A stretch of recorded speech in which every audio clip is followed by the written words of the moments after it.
On est ravi, Monsieur Hussein Sqli, de vous accueillir aujourd'hui à la Sim TV. On a l'honneur de vous avoir. Merci beaucoup.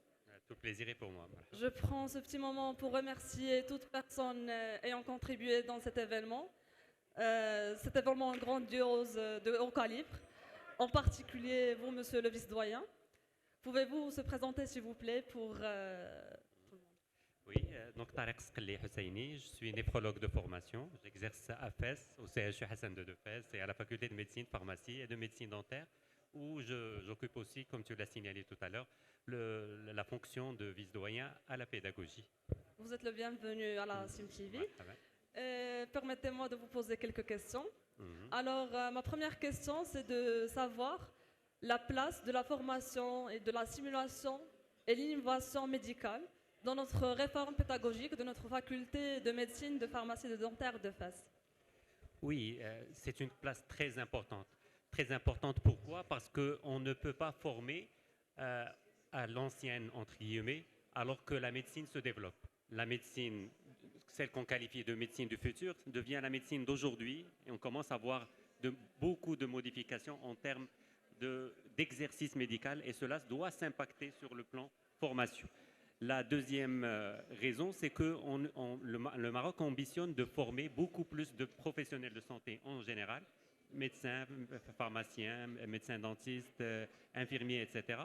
Et donc, pour les former, il n'est pas question de faire du classique comme on a eu l'habitude de faire, parce que ce n'est plus adapté à la formation d'aujourd'hui et ce n'est pas adapté à une formation d'un grand nombre d'étudiants. La troisième raison, c'est que le monde change. Le monde change et heureusement, la place de l'éthique est beaucoup plus importante et cela est très important pour nous.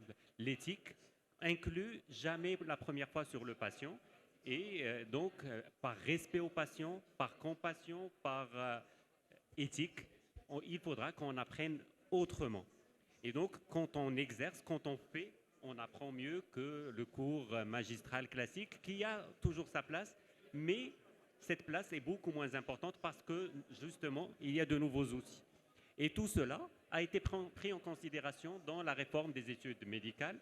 Mais ce qui est bien, c'est que la réforme ne se limite pas à de la théorie, à des curricula établis et qui restent figés, mais elle est dynamique. Et cette dynamique inclut les nouvelles technologies, les nouveaux moyens de formation.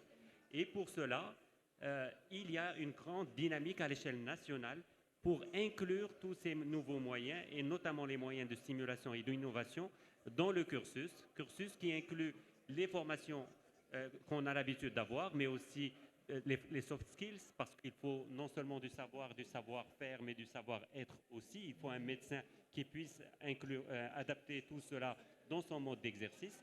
Et ces nouveaux moyens vont nous permettre d'avancer.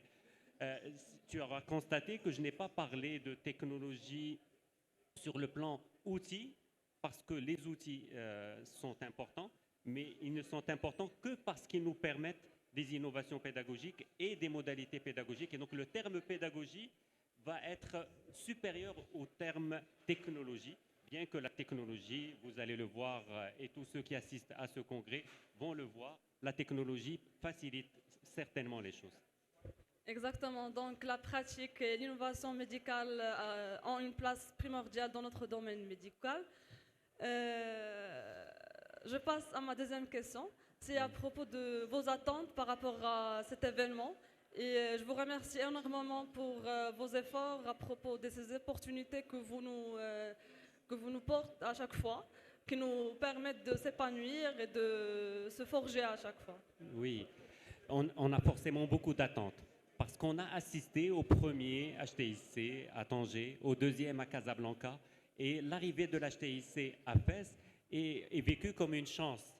On remercie les organisateurs pour avoir choisi la ville de Fès et la faculté de médecine, pharmacie et de médecine dentaire, parce qu'on attend que ce soit une émulation, quelque chose qui va entraîner une nouvelle dynamique. Et c'est ce qu'on vit réellement.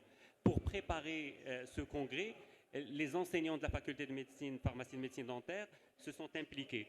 Ils représentent 50% des intervenants et c'est une règle pour laquelle je salue Morocco Sim parce qu'elle a choisi qu'à chaque fois qu'elle se déplace dans une ville, d'impliquer les compétences locales et de créer cette dynamique locale qui va, je l'espère et j'en suis quasiment sûr, qui va durer et se développer dans l'après-Morocco-Sim, l'après-HTIC.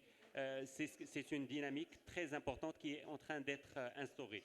À titre d'exemple, les équipes locales ont créé un certificat de formation des formateurs à la simulation et on a eu un premier groupe de 20 enseignants, un deuxième, puis un troisième.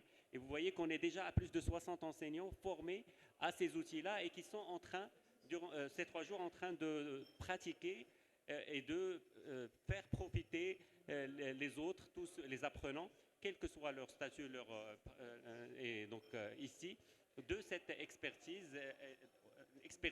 de leur discipline, mais aussi expertise de l'utilisation de la simulation.